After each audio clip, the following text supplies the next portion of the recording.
there, Shark Kings, it's that time of year again. Time for another yearly recap video. Last year this time, we made a great video. In fact, our best video to date. I had a lot of games to catch up on, and you might be in the same boat. I put together a spreadsheet of my backlog, games I plan to play in the next year. I made a list of short games, and another list for long games. Chances are the games I played this year you had already finished years ago, or you might be new to PlayStation Land and be exposed to underrated gems. If you're still thinking about quitting PS Plus Extra, this is a great time to buy the games. You can get great indie titles dirt cheap, which is what I did last year and have zero regrets. Okay, so back to last year's video. We looked back at all the games I played, and for some reason you guys were interested. We also talked about Black Friday and the changes that PlayStation Plus had. Everyone at the time was thinking of canceling, so the question on everyone's mind was, is PlayStation Plus Extra worth it? A year has passed and not much has changed. Judging by the comments of my last video, many people are still thinking about canceling. But this video isn't about convincing you to get PlayStation Plus and if it's worth it for you. This video is about if PlayStation Plus was worth it for me. I played a lot of games this year, and it's going to be really fun looking back and comparing my backlog and my thoughts. Some games on my wish list ended up coming to Extra, and a lot of great games left Extra since then. So let's get started from the beginning. Rewind time. So I bought my PS5 and upgraded to PlayStation Plus Extra exactly 2 years ago. I definitely got my money's worth because it only cost me about $80, and I played over 100 games. Now, I didn't beat every game, I don't have that kind of time, but I did play over 100 games. This year, I only managed to beat about 50 games, and that's because I decided to tackle those must-play, everyone talks about them, critically acclaimed but long open-world games. I'm also ashamed of admitting that I spent way too much time on PowerWash Simulator. It was almost a part-time job. But overall, for me, PlayStation Plus Extra was totally worth it, even with the price increase. I know this topic gets a lot of negative feedback, so let's quickly go over the negative aspects of a subscription service when it comes to games. Diminishing returns. Okay, so the inherent problem of paying money for access to a game library is that it loses its value the more games you play. So if you bought Extra because you really wanted to play those 3 games that you were going to buy anyway, and then you do happen to beat those games, then you got your money's worth and there's no reason for sticking around. So you likely won't resubscribe because it doesn't interest you as much this year. So the more games you play, the less worth it seems, as far as the future goes. Because while you're playing those games, it seems hecka worth it. And the second problem of a subscription service is that you don't own anything. You don't own the games. When you buy a physical game, not only do you keep it forever, but you could choose to sell it and make some of the money back. You can't do that with a subscription service. You're just borrowing them. Well, actually, borrowing is free, so more like renting. You're renting them. Which is why in last year's video, I compared the monetary value of the games versus the monetary value of PlayStation Plus Extra in terms of game rental fees, which still exist, by the way. So even when using just $6 per game instead of the game's actual price, which again isn't fair because you don't own the game, PS Extra was still way more bang for your buck, like not even close. But again, this is only for me. Whether it's worth it for you depends on how much time you have to play these games. So we're not going to do a big spreadsheet tallying up all the totals this time. Instead, all we're going to use is that rental fee and break it down to a monthly basis instead of the annual total. So when you do that, you realize that $6 to rent a game for a week totals to half the monthly subscription fee of PS Plus Extra. So even with the non-sale price of $154 Canadian for me, that averages to $13 a month, which is equivalent to 2 rentals. Either you rent 1 game for 2 weeks or you rent 2 games 1 week each. So long story short, PS Plus Extra is worth it if you play more than 1 game a month. I know it sounds simple, but the more games you play, the more worth it is. The other downside of a subscription service is analysis paralysis. With way too many options, you don't know where to start. It's just like Netflix, Prime, and Disney. You just scroll, and by the time you're done scrolling, there's no more time for a movie. But this problem is easily rectified. But how? Well, my friend, all you gotta do is subscribe to this channel, because game recommendations is what we do best here, yeah? The last problem people have with subscription services like Extra is the rotation of the games. Games need to be refreshed, so games gotta go so new games can come. A lot of people get mad at this and expect games to just keep getting added and added until there's thousands and thousands. But since we like to focus on the positive side here, we're taking away that negative point, because games leaving is sad, but new games coming to the service is super exciting, which is a great segue to talk about the positives of paying monthly for a subscription service. service. Number 1, price. Yes, you don't own the game, but the price of PS Plus for a whole year is equivalent to just 2 brand new games. Games are $70, $80, sometimes more than $100 here in Canada. I can jump on the hype train and play the latest game before it gets a review bombed because it's a glitchy mess, or I can just wait, pay $20 more, and have access to hundreds of games. I'm not going to be sad about missing out because I'm going to be busy playing hundreds of games. If you're the kind of gamer that likes to pre-order games, then maybe a game catalog is not your best option. Just go enjoy being disappointed. Maybe next time they'll get it right off the bat. Yes, some of the big titles coming to Extra are kind of old, but we don't care. We don't get FOMO. In fact, there's a whole subreddit dedicated to gamers playing games way too late. It's called Patient Gamers.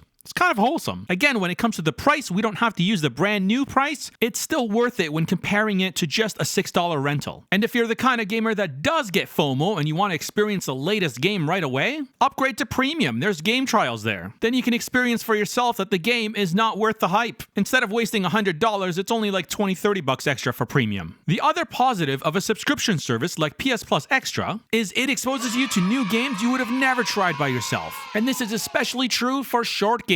Short indie titles shine on PS Extra, and I stand by that. I'm literally devoting this whole channel for those. Short indie titles are usually a hard sell to buy outright. The audacity to charge more than $20 for a 3-hour game. On Extra, you can try as many as you like.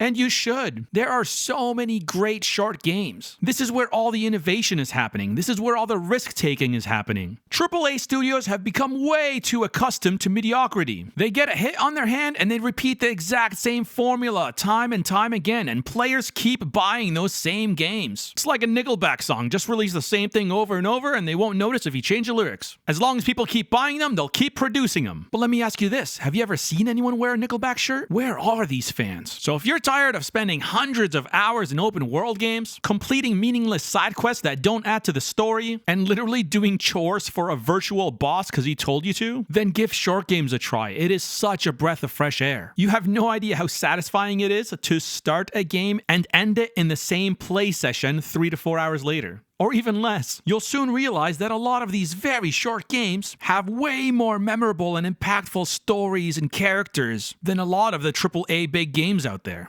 The last positive I want to talk about is going to be controversial, because the last positive is a lot of people's main negative, and that is this thing right here, last chance to play. Whenever gamers see a game from their backlog end up on this list, suddenly the subscription they paid money for is now doo-doo. I can't believe that games go away. What's the point of paying for a service for a game that you like, having that game collect dust in your backlog, being ignored, and then have the audacity to leave? And then they only give us a month to beat it. What am I gonna do? Grandma, help! Well, back in my day, I used to walk uphill both ways in snow to rent a game from Blockbuster. You see there, Sonny, I would only have 1 week to beat the whole entire game. Alright, Grandma, go to bed. Back to the point. I want you to have a mindset shift. Games that are on the chopping block are a blessing in disguise, because you'll realize how valuable your gaming time is. This is what happens when I see a game from my backlog end up in the last chance to play section. Oh wow, that game's leaving. Okay, I'll stop what I'm doing and play that game. And that's it. This is a cure to that analysis paralysis we talked about earlier. Sure, there's hundreds of games, but only 1 or 2 games are leaving next month. So it should be obvious what games you should play. Now, this does suck in those instances where a game is way over 100 hours. But again, from the previous point, you shouldn't be playing those games anyway. Chances are they're so old that they should be on sale right now. Just buy them outright and spend hundreds of hours at your own leisure. So now that we've talked about the positives and negatives of a subscription service like PlayStation Plus Extra, let's go back to me and my journey. How do I tackle the backlog? Well, if you've seen my other videos, you know the answer. Spreadsheets. I made a spreadsheet and put all the games I wanted to play. I found the average game length from howlongtobeat.com and also its Metacritic rating. Step 2, I would separate these games into long games and short games. Anything under 10 hours would qualify as a short game. So now that the list is complete, I can sort them. I have the option of sorting from shortest to longest or from best to worst according to Metacritic. This helps me be more focused when deciding what game to play next. Once I beat the game, I color code it or cross it out, or both. As you complete more and more games, the chart becomes more and more colorful. I recommend trying this out with short games. You get that instant gratification of checking off a list. Now I also have a table for games that are leaving PS Plus. So again, I color code a game when it's about to leave, putting it on the priority list. I may do a separate video on this method, but for now, let's get back to my journey. We're already past 10 minutes, and if we're not careful, we might get an ad. So the games I wanted to play, I would download. Once the game is in your console library, you're less likely to forget about it. After I beat the game, I add them to either short games I beat or long games I beat. So with all that said, let's start exploring the games. I'm going to talk about them chronologically instead of separating them into short and long. So the last long game I beat before Black Friday last year was Returnal. This is definitely a must play. It actually takes advantage of the new PS5 controller and feels like a next-gen game.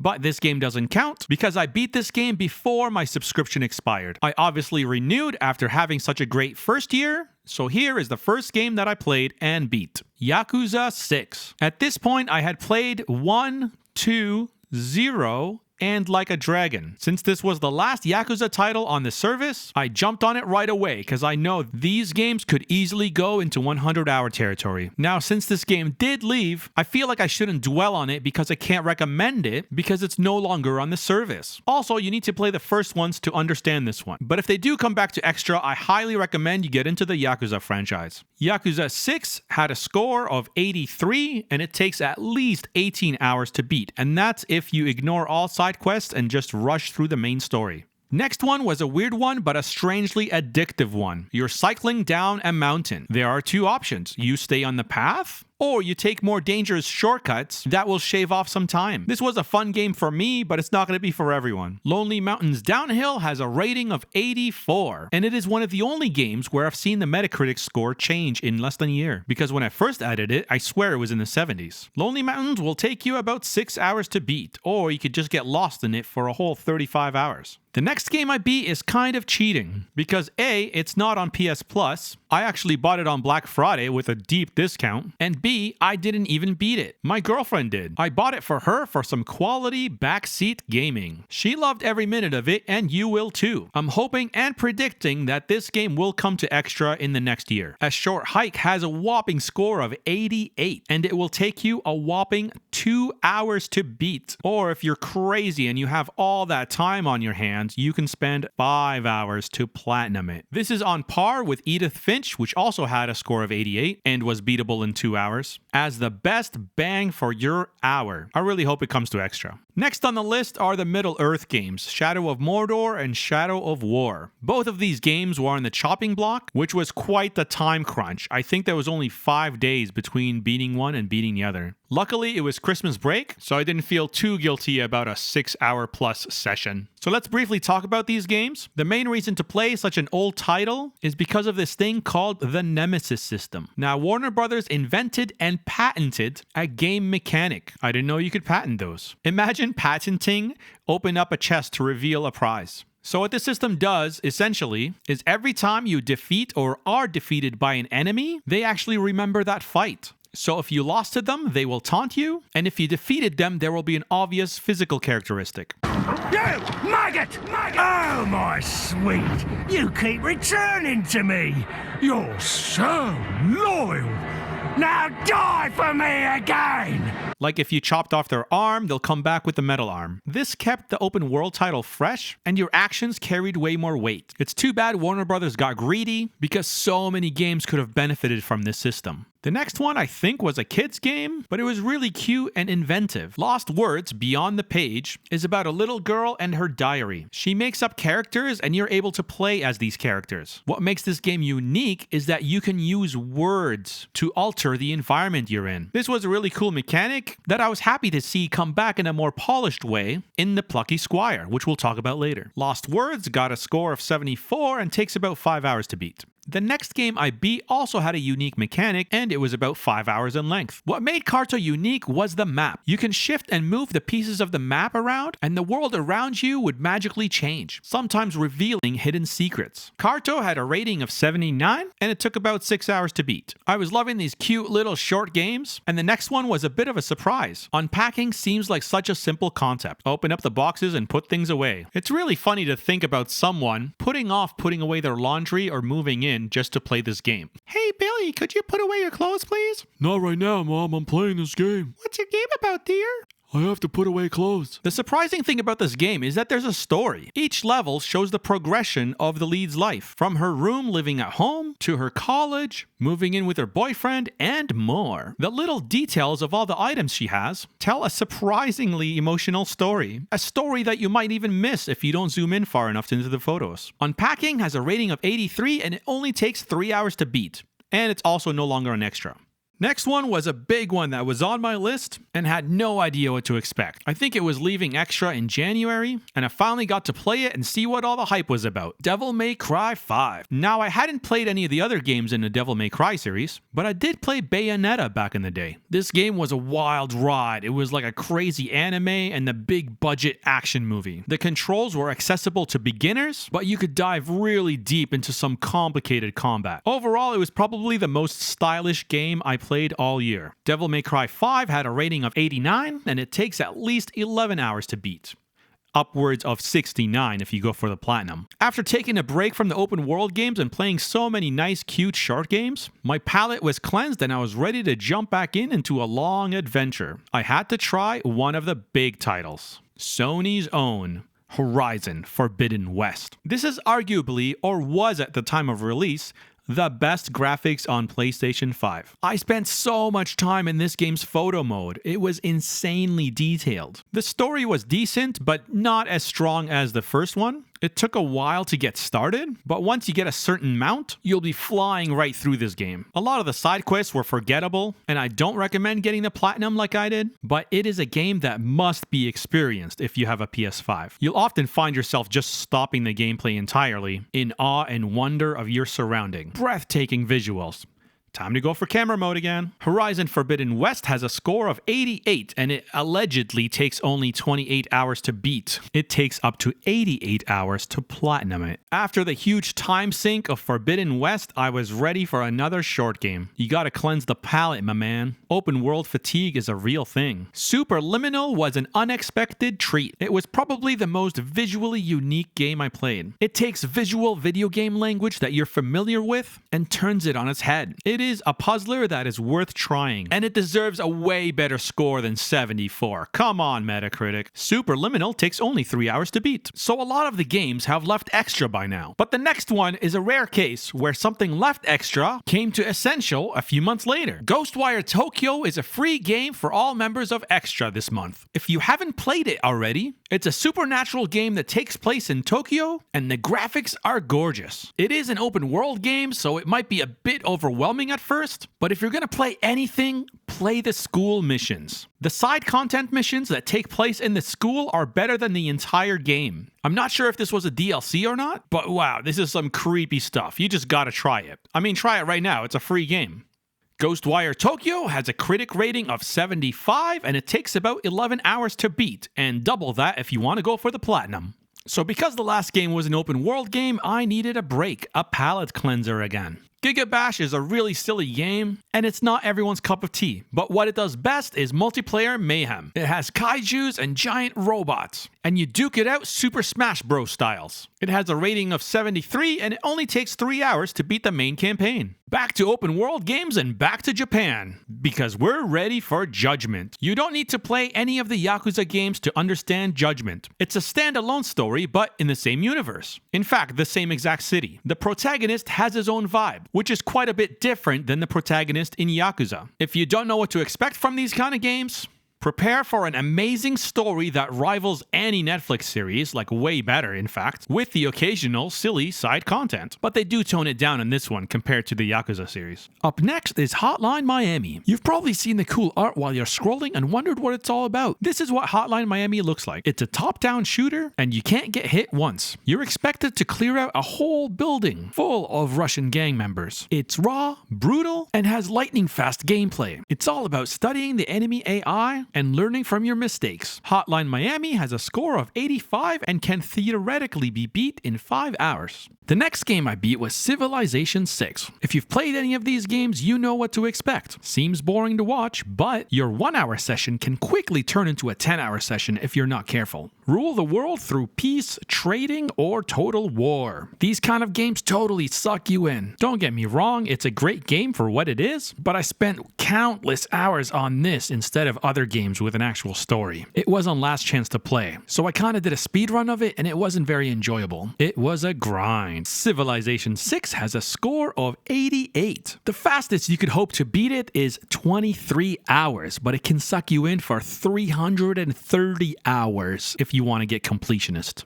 We're 20 minutes in and we're not even close to halfway. Oh my god, this is going to be a long video. Sorry about the ads. The next couple of games were short ones, thankfully. First, we have Far, Changing Tides. It has an art style similar to Inside or Limbo, but instead of walking everywhere, you're swimming and maintaining and upgrading your boat. It's calming and serene, yet tense and unsettling. It's a pretty short game, but I can't help but picture this as being a core mechanic in a much bigger game. Just traveling in the water is so rewarding when you get it right. Far Changing Tides has a score of 73. You can beat it in 5 hours. Metal Hellsinger. This was one of my favorite games I discovered. It's basically a Doom clone mixed in with Guitar Hero. You shoot and slice the baddies just like any other Doom, but you have to time your hits to the beat. Once you get it right, it feels so good. It's only a 5-hour game and it has a score of 79. And now we get to my favorite game that I probably ever played and probably ever will. The Outer Wilds. Just thinking about this game puts me in such a good mood. This is compounded by the fact that I started a streaming account just for this game and I had a captive audience following my journey. I can't say too much about this game because I'll spoil it, but I will say that it's my most recommended game to play. The Outer Wilds has a score of 85 and it can take 17 hours to beat or about 30 to get the platinum. And this is the only game that I played all year where the platinum or the journey to get the platinum was just as rewarding as completing the main game. Typically for me anyways, the platinum grind always sours the experience. Since I had an audience, I needed another game to stream. Undertale was the perfect fit. Emotional story, character development, humor, and player choice affecting 2 drastically different endings made for such a memorable experience. This was the second and last game I streamed. I retired at about 13 subs, I believe. It was a fun experience, but felt too much like a job. Maybe I'll get back to it if you guys egg me on enough. Undertale has a score of 92, and it can be beat as little as 7 hours. But you'll want to see both endings. Okay, Chicken Police was a bit of a weird one. It's a film noir detective drama that feels like an alternate reality of BoJack Horseman, but the vibe of it is more like The Naked Gun. And that happens to be my favorite movie, so obviously I was going to play it. There's even a trophy that nods to the series. Chicken Police can be beat in 7 hours and has a score of 82.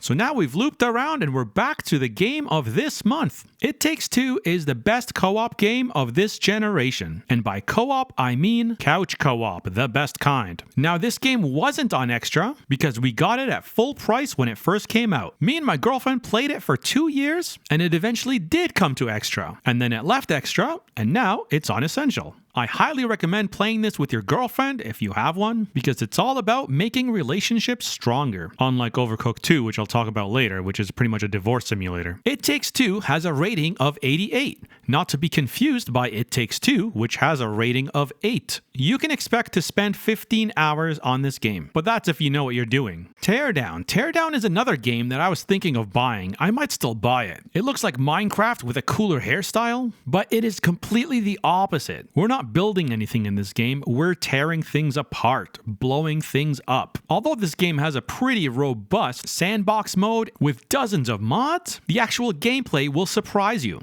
This is a heist game. A typical goal sees you stealing 5 or 6 items, but doing it in under 1 minute. When you first try it, you'll think there's no way. I'm averaging 3 minutes and they expect me to shave off 2 whole minutes? How's that possible? Then your brain will start to think, wait, this is a fully destructible environment. I don't have to go around that building. I can take the whole thing down. Once you start beating levels, you'll start feeling like a speedrunner. I can shave off 2 seconds here if I do this, and if I blow that up, that could save me about 1.5 seconds maybe. Overall, Teardown is a blast with a high score of 80. The main campaign should take you 12 hours, but it's going to take you a lot longer than that because it's going to take many tries. Need for Speed Unbound. I'm not going to talk too much about this game, but just say that I really enjoyed playing NFS Heat, and this was a great sequel in every way. Has a score of 77 and it takes 22 hours to beat. I've talked a lot about Moonlighter on this channel, so let's do the Cole's Notes version.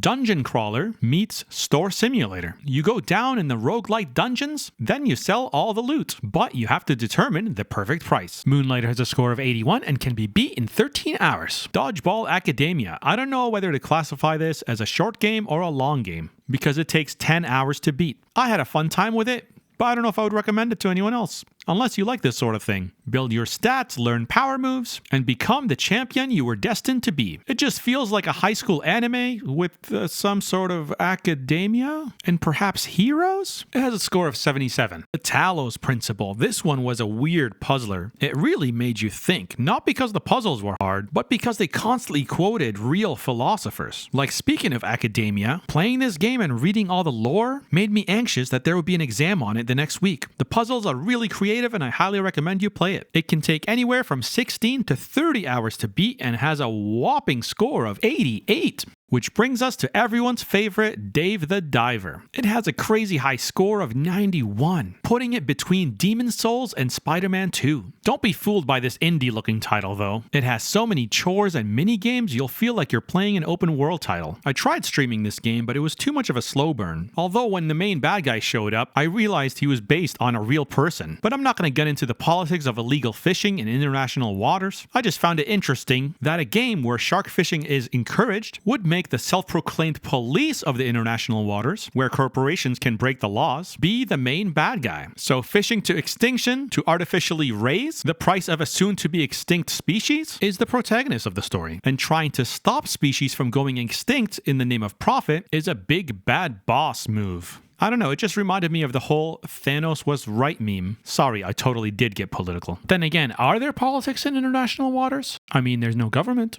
Dave the Diver can be beat in 24 hours or platinumed in 36, which I did.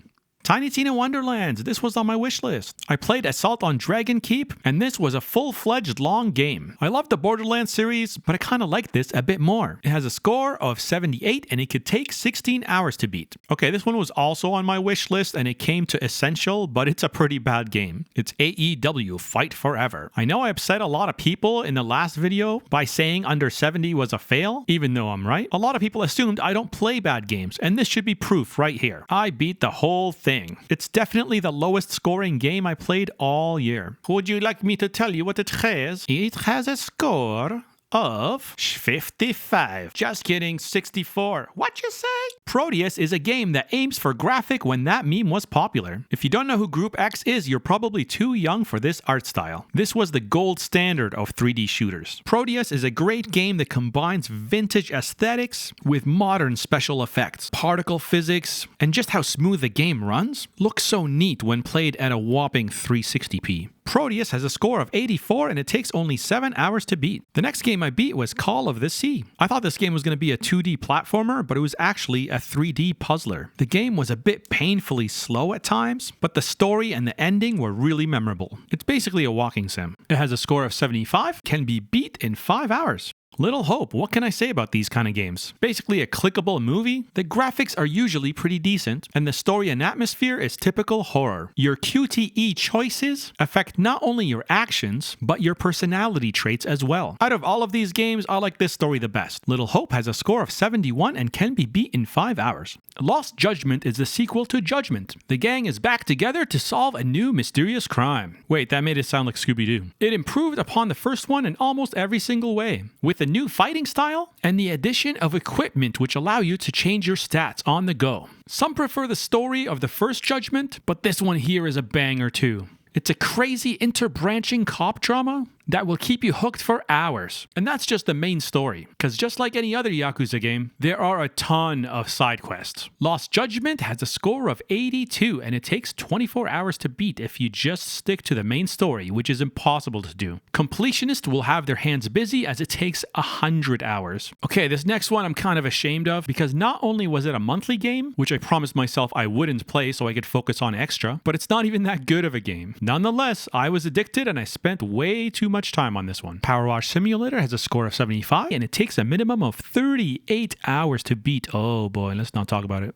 Okay, this next game I definitely would not have played if I didn't see it in the last chance to play. Alien Isolation is not only the best horror game, but I think it's one of the best stealth games as well. This game is criminally underrated, and it is most notorious for its IGN review. He gave it a 5.9 after he kept getting found out when he was hiding in the locker, completely disregarding the fact that his beeper was loud as heck. Not only does the AI react to that, but it also uses your microphone and webcam if it's plugged in, or the PS4 camera in our case, to track your movement. So when it says stay silent, like you have to stay silent in real life too, and don't move your face. So this poor reviewer was screaming and flailing about, and he got so mad at the game that he gave it a 5.9. It almost single-handedly destroyed the reputation of IGN. It takes place in between the first two Alien movies. It's very authentic as they got some help from the people who made that first movie, but also they made a custom AI that seems to be always watching you. It's not like other stealth games where you just learn the patterns and then you feel invincible. This AI tracks your movements and reacts to them, which makes for a very interesting run-through. Alien Isolation has a score of 79 and a user score of 8.3. The next game I tried like 2 years ago, but I didn't really get into it. I didn't get it. Then I played it again because I was looking for a couch co-op game, and then it clicked. So normally it's a puzzler and you move each cube with each joystick, which does take some getting used to. But playing this with a friend, up to 4 players, is where the game truly shines. Aside from the puzzles, it has some fun commentary from someone that sounds like Chris Pratt, who's constantly arguing with a GLaDOS-type AI. But if the jokes don't land, the gameplay is great. Death Squared has a score of 78, and it could be beat in 6 hours. The PLUCKY SQUIRE was a day 1 drop for us on PS Plus Extra.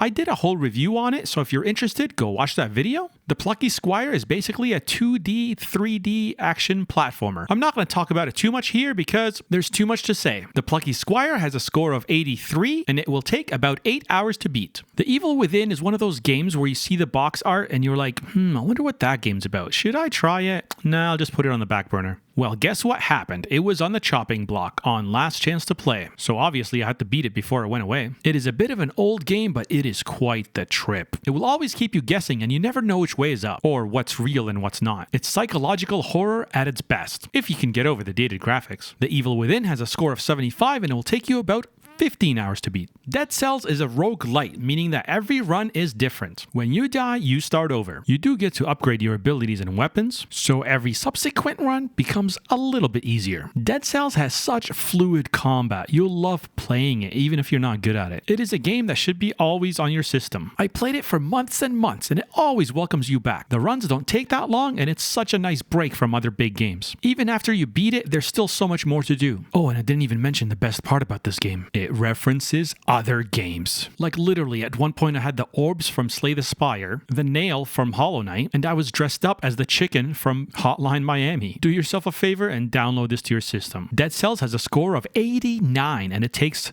supposedly only 14 hours to beat. House of Ashes. I've played almost all of them by now, but with this one, I did something different. I played it in movie mode. You see, what happens in movie mode is you gotta turn the lights off, obviously play it at night, then have a friend over. So how movie mode works is you choose half the characters and your friend chooses the other half. When your character is on the screen, you just pass the controller. This is a game with multiple endings where every choice matters, so it's kind of terrifying and liberating to have someone else make the decisions. House of Ashes has a score of 72 and it can be beaten in 6 hours, which brings us to one of the most unique games I've played. Disco Elysium has such a high rating and I wanted to find out why. I know I said in the last game that every decision matters, but here it's cranked up to 10. You can literally quit the force or have a mental breakdown within an hour of playing. You can choose to turn your life around and solve the cases sober, or roll the dice and get drunk drinking every bottle you see and doing every drug you come across. It takes 23 hours to beat. TINYKIN. Oh, I'm sad TINYKIN is leaving this month. I downloaded this to my system with the intention of playing it probably like 7 months ago, and I only got around to it last month because,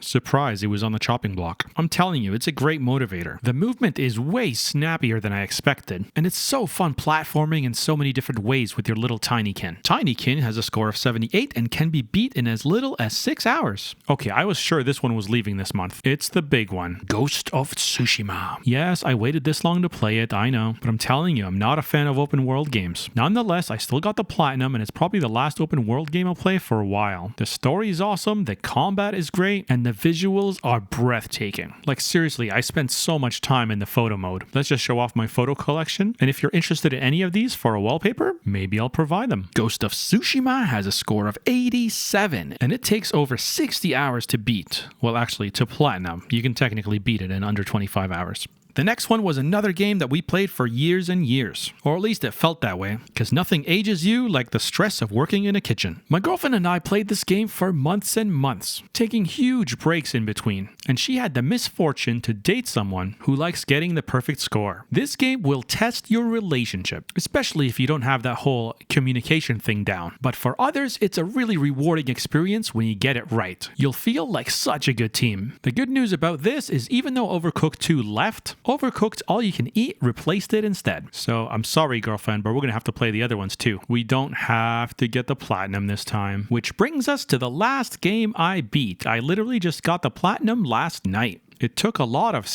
Control. Now, Control and I have a weird relationship. I believe it was originally given to us in 2021 as a monthly game, and I loved the concept and I loved the controls. Pun intended. But what I didn't love was the loading times. I think it's the only game I ever rage quit. No, rage quit would be an understatement. Rage uninstalled. So a bit ago, I did a test comparing loading times in different games, and Control Ultimate Edition happened to be on Extra, so I threw it in the mix for some retribution. If the PS5 loading times are better, I'll give it another try. And boy, was it ever. Some places are instant. It reminded me of one of my favorite games. You ready for it? PsyOps, the Mindgate Conspiracy. This game came out in, I think, 2004, 2005, so that's 20 years old by now. Control Ultimate Edition has a score of 85, and it takes anywhere from 14 to 40 hours to beat. Since this is the end of the video, let's tie it all together. So PsyOps was a game that you would rent if you didn't own it. By the way, PsyOps has a score of 84 for anyone who is curious, and PsyOps would take about 14 hours to beat. Actually, Control only takes 13 hours to beat if you don't do all the extra stuff. So the metaphor to renting was quite apropos. Like, how many times did kids rent this game if they wanted to beat it? And how much would they spend knowing they're not going to own the game? As someone who personally rented habitually on the N64 and played almost every single game they had, I can tell you that I spent a little bit more than $10 a month playing almost a new game every week. So that's where we're at now.